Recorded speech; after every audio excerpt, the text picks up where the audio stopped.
Something is happening in the sky, quietly, without announcement. Astronomers have been watching a distant traveler, Comet C/2024 G3, Atlas. At first, it appeared only as a faint trace, barely distinguishable from the background of stars. But month after month, as it draws closer to the sun, it grows brighter, as though responding to a call older than history itself. No headlines declare urgency. No voice claims certainty. Yet the change is there. Steady, patient, undeniable. Some things move in silence for a long time until the light finally reveals them. And for many, the sight of a brightening object in the sky stirs a memory of words recorded long before telescopes were crafted or orbits were measured. A memory of a star that falls, burning. The question rises, without needing to be asked, why does this moment feel remembered? A star called Wormwood. There is a passage written nearly 2,000 years ago, composed on an isolated island by a man who had nothing left in the world but vision and memory.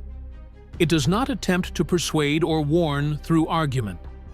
It simply states what was seen. And the third angel sounded, and there fell a great star from heaven, burning as it were a lamp. And the name of the star is called Wormwood. Revelation 8:10-11, KJV. The words stand with a kind of deliberate clarity. A great star suggests something seen, noticeable, commanding attention. Fell from heaven implies direction rather than accident, movement along a path, not drift or chaos. Burning, as it were, a lamp, evokes the image of something that becomes visible not through destruction, but through proximity to light and heat, as comets do when they approach the sun. But the most striking phrase is the simplest. The name of the star is called Wormwood. Not will be called, not named later, not identified by those who see it. It is called. The name precedes human recognition. The identity comes before the observation. This suggests something more than astronomy.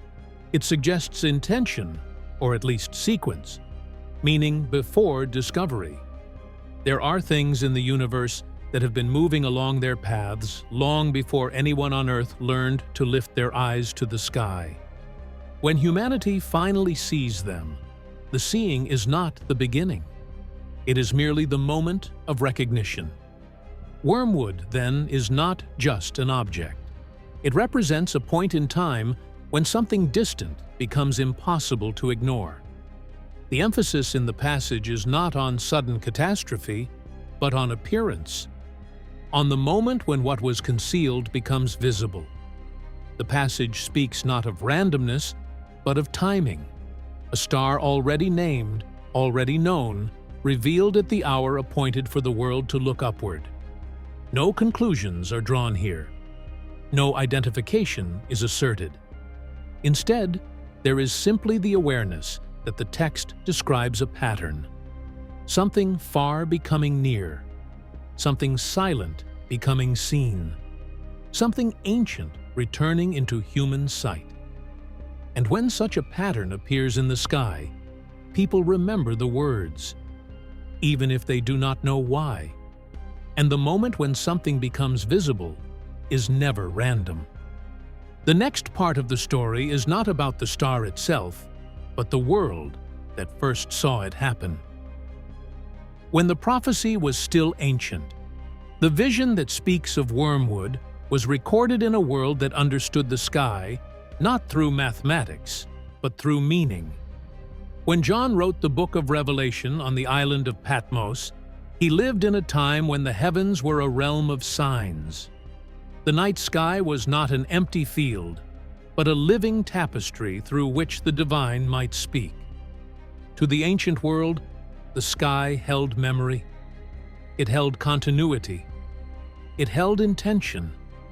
Nothing that appeared above them was ever considered accidental.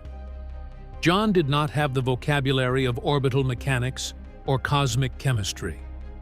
There was no understanding of solar radiation pressure, gas sublimation, or elliptical trajectories.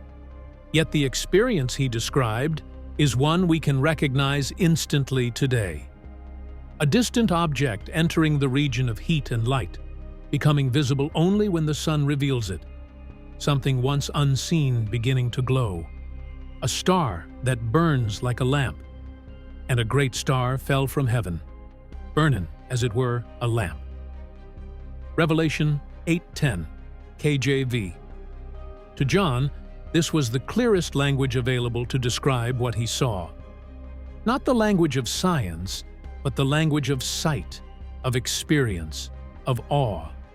A torch descending through the darkness, a streak of brightness cutting across the night. Something that once belonged to distances beyond human reach, now moving toward the world of men. In John's time, comets were events that drew entire cities outdoors. The Greeks believed they signaled the rise and fall of rulers.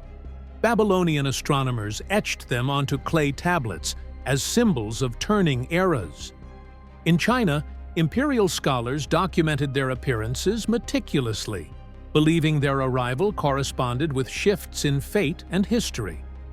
Long before the first telescope was crafted, civilizations understood that the sky had a way of speaking at the exact moment its message mattered. This was the world in which John saw the star fall. His vision was not an isolated prophecy, torn from its context. It belonged to a worldview in which time was not a straight line, but a series of recurring patterns, cycles in which what once happened could happen again. A world in which God, history, and the heavens all moved in rhythm. When John described Wormwood, he was not trying to prove anything. He was remembering something that felt familiar, something that seemed to echo from the distant past into the future. The name of the star is called Wormwood. Revelation 8:11, KJV. This line sits quietly at the center of the passage, yet it carries the greatest weight. The star does not receive its name. It already has one. It is called Wormwood. The identity comes before the appearance. The meaning exists before the observation. This suggests that the event is not random. It is part of a pattern, a timing, a moment written into the unfolding of history long before anyone watching the sky had the tools to identify celestial objects. The star is not simply discovered, it is recognized. And recognition requires memory. It requires something in the present to resemble something from the past, closely enough that the mind begins to connect them before the voice finds the words. John could not have known about the Oort cloud, a distant sphere of icy bodies beyond the orbit of Pluto. He could not have known that comets may take thousands of years to complete a single journey. But he understood something equally true. Some things travel long distances in silence, unseen, until the moment appointed for them to appear. In his time, a star that brightened as it drew nearer to warmth would look like a flame, a torch, a lamp set alight. There was no need for explanation. The image spoke for itself. And that image has remained unchanged. Even now, when a comet approaches the sun, it awakens. Ice older than human civilization begins to vaporize. Dust lifts away, forming a glowing tail. The body does not burn, yet it appears to. Light wraps it. A trail follows it. It becomes a traveler clothed in fire. The words of the prophecy do not degrade with time. They do not become outdated with knowledge. They remain what they were, a description of sight before science. And now, with the tools of modern observation, humanity watches the sky with the same posture John's world once held, waiting, measuring, wondering. Yet beneath all the technology, the reaction is the same as it has always been. A quiet stirring of the human spirit when something once hidden begins to reveal itself. The distance between ancient scripture and modern astronomy is not contradiction. It is continuity. One describes what is seen. The other describes how it happens. The imagery in Revelation does not attempt to define the mechanics of a celestial body. It seeks to express the moment of recognition, the moment when something long unobserved enters the realm of the visible. And now, centuries later, the words return not because someone forced them into meaning, but because the sky itself has offered a familiar picture. A distant traveler brightens, a flame-like trail forms. People look up. It is not certainty that draws this connection. It is recognition, not proof. Memory, a memory shared across ages. A memory that surfaces only when the time to notice has arrived. The ancient description was a memory waiting for recognition. And now, something in our sky is moving into the light. The question becomes, what happens when the world notices? The object approaches the light. In our time, the night sky is mapped, measured, and monitored with a precision the ancient world could never have imagined. Orbiting telescopes sweep the darkness. Automated surveys scan for anything that moves. Observatories in desert mountains, shielded from the noise of cities, record faint glimmers that would have been invisible to the naked eye. And yet, even with all of this technology, the experience of seeing a comet awaken is still something deeply human. It does not feel like data. It feels like memory, as though something familiar is returning from a distance so vast we can barely comprehend it. Comet C/2024 G3 Atlas is one of those distant travelers. It is what astronomers call a long-period comet, an object whose orbit may extend tens of thousands of years into the outer reaches beyond the known planets. It comes from a region where sunlight is only a whisper, and where time unfolds in spans that surpass the length of civilizations. For most of its journey, Atlas would have moved in absolute silence, gliding through the deep where the stars themselves appear frozen, where nothing changes quickly, and where human history is no more than a blink of light. For centuries, perhaps millennia, the comet remained unseen. It passed no telescopes, no cameras, no watchers. The world below rose and fell through ages of stone and bronze and iron while the comet continued on, untouched, unnoticed. Empires formed, fought, flourished, and dissolved. Kingdoms were forgotten, cities were buried and rediscovered, languages were born and lost. Meanwhile, the comet traveled its arc in darkness, unaffected by everything that mattered so deeply to the world beneath it. But now, its long and silent path has brought it inward, toward warmth and gravity and light. And as it draws near to the sun, it begins to change, not abruptly, but gradually, as if awakening from a long sleep. The surface, once locked in ice, begins to shift. Ancient frozen material, older than any human memory, begins to vaporize. Dust and gas rise and drift behind it. A tail forms, not a flame, though it looks like one, but a veil of reflected sunlight stretched across the night. The comet glows simply because it has come close enough to something greater than itself. The closer it moves to the sun, the brighter it becomes. This is a law not only of science, but of symbolism. Things hidden in darkness are revealed only when they approach the source of illumination. Atlas does not shine by its own power. It shines because something greater reveals it. This is the moment when astronomers begin to notice. At first, ATLAS was nothing more than a faint gray smudge detected in survey images. Software identified it. Observers confirmed it.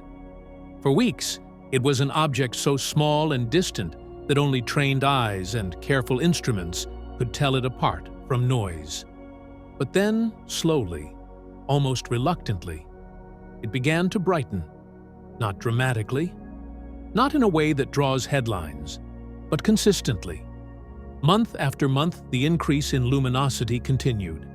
Sky watchers, people who spend long nights outside for no reason other than that the sky is magnificent, started to pay attention. Not with fanfare, but with curiosity. Images began to circulate among small and quiet communities. Astrophotography forums, observatory logs, niche astronomy groups where people speak in calm and exact language. No dramatic claims, no urgency, just careful attention. This one is brightening faster than expected.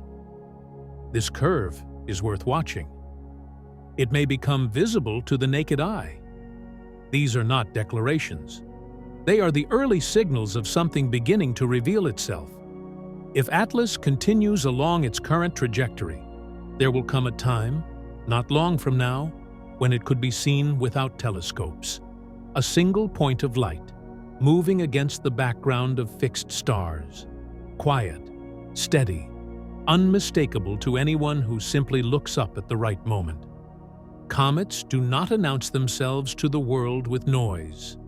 They reveal themselves in silence. They do not rush. Their arrival is not sudden. It is patient, precise, measured by scales of time we rarely consider. When people in the ancient world stepped outside their homes and looked up, they saw the sky as part of their lives. The movement of a star mattered. The appearance of a comet mattered. These events were woven into the rhythms of seasons, rituals, and history.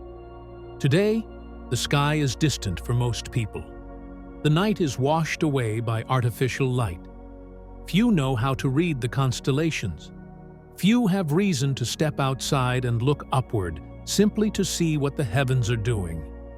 And yet, even now, when a comet brightens, something familiar stirs in the human mind. We recognize the movement, even if we do not fully understand it. It is not simply that a point of light appears. It is the sense of something returning, something ancient, something older than us. This is where the pattern begins to take shape. A distant traveler, once invisible, draws nearer to the source of light and becomes visible. It reveals itself gradually, not loudly, not violently, but with calm inevitability. And as it reveals itself, memory awakens. The mind recalls an image, a description, a line written once in a vision. And a great star fell from heaven, burning as it were a lamp. Revelation 8:10. No one needs to claim that ATLAS is Wormwood. No one needs to insist that prophecy is being fulfilled.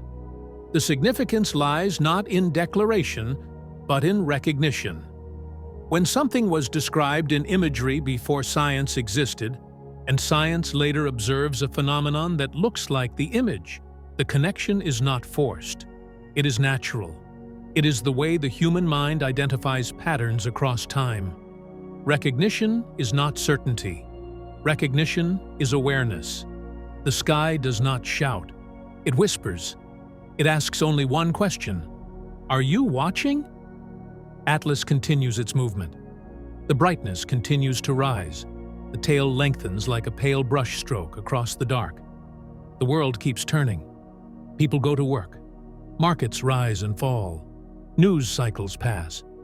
But above all of it, something is happening quietly, patiently, just as it has always done. The heavens are never still. They speak in motion. And sometimes, when something long unseen begins to shine, it is not the object that is new. It is our attention that has returned. The sky is not announcing anything yet. It is preparing us to notice. But the prophecy was never about the star alone. It was about what changes after the star has passed. The detail that is often overlooked. When people hear the word wormwood, the imagination usually leaps to the dramatic moment. A star falling, a collision with the earth, the sky tearing open in flame. That is the picture many hold. not because the text insists on it, but because the human mind instinctively gravitates toward spectacle. Yet there is a detail in the ancient passage that is easy to overlook, a detail that changes everything. And the waters became wormwood. Revelation 8:11, KJV. The focus is not the fall of the star. It is the change in the waters, not the blaze, not the descent. The water, the quiet foundation of life. Rivers, springs, hidden reservoirs beneath the soil. All the places where life begins, replenishes, sustains. The scripture does not emphasize the moment of impact. It emphasizes what happens afterward. The star does not end life in a single instant. Something else happens. Something slower, subtler, more persistent. Water changes. And when water changes, the world changes.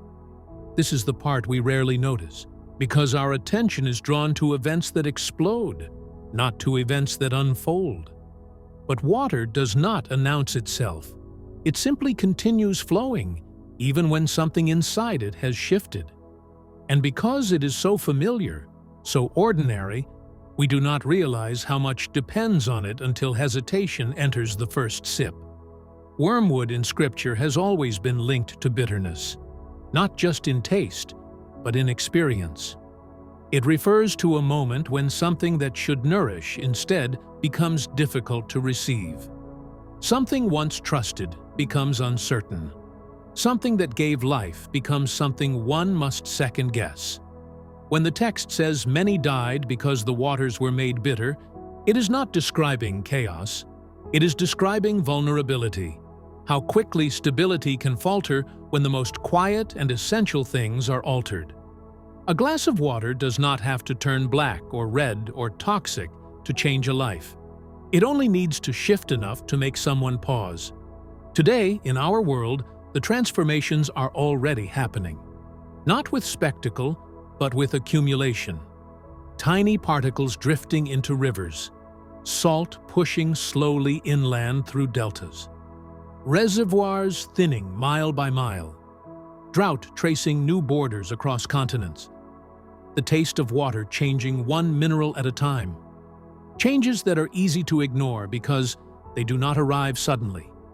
They arrive gradually, like a comet brightening in the night sky.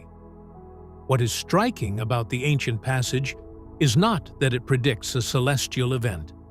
It is that it points to an effect that unfolds slowly in the background, almost without notice.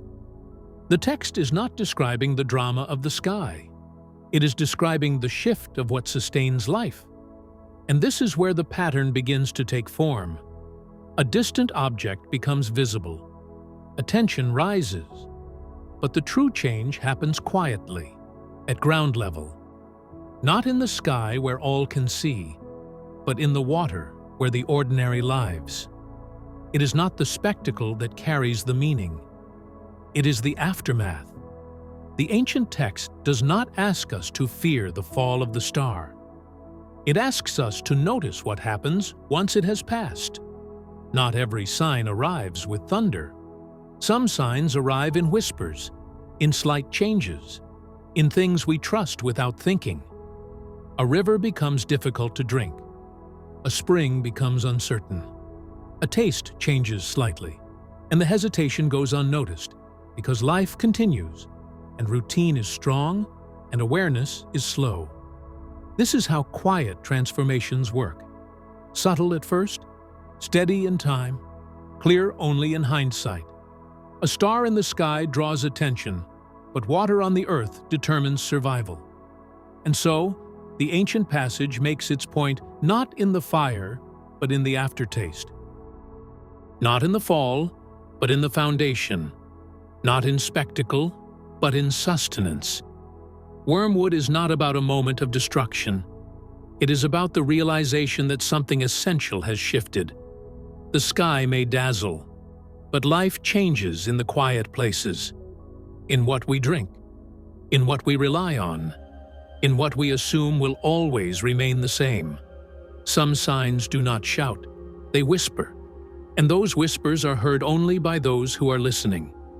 If the water changes, the world changes, and it never changes loudly. The pattern is already forming. We just haven't stepped back far enough to see it yet. When patterns begin to reveal themselves, there are moments in history when events do not shout, yet they leave an impression impossible to ignore. Patterns do not announce themselves. They emerge, slowly, quietly, with the inevitability of something that has been building for a long time. A comet once hidden in the dark begins to brighten. A verse once read and forgotten begins to return to memory. A quiet element like water begins to shift in small, unremarkable ways. None of these things, on their own, demand alarm. Yet together, they form a shape. A distant traveler approaches the center of the system. The world looks up, and something ancient stirs, the sense that we have seen this before, not in memory, but in recognition. The description in Revelation was not technical. It was observational. It was written by someone watching something he could not name, only describe. And now, science gives us names, compositions, orbital models. Yet the image remains familiar.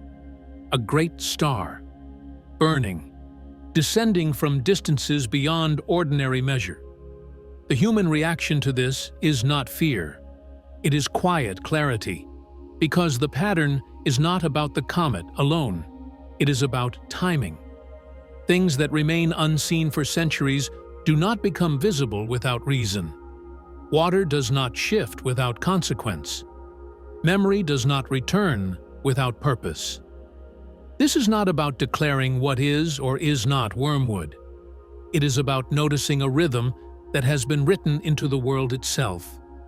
Distance arrow, approach arrow, brightening arrow, recognition. This rhythm has played out before, though on smaller scales, empires rising and fading, eras opening and closing, seasons shifting without sound. But the sky has always been the largest stage of all, and when something moves across it in slow revelation, it is almost always a sign that a chapter is turning. Not loudly, not suddenly, but unmistakably. The world continues, as always. People wake, work, sleep, forget, repeat. And overhead, a traveler continues its steady path toward the light. Some will see nothing in it. Others will recognize the pattern, not because they were told to, but because something in them already knew to look up. This is not certainty, it is recognition. And recognition always comes before revelation. The sky is almost ready to speak.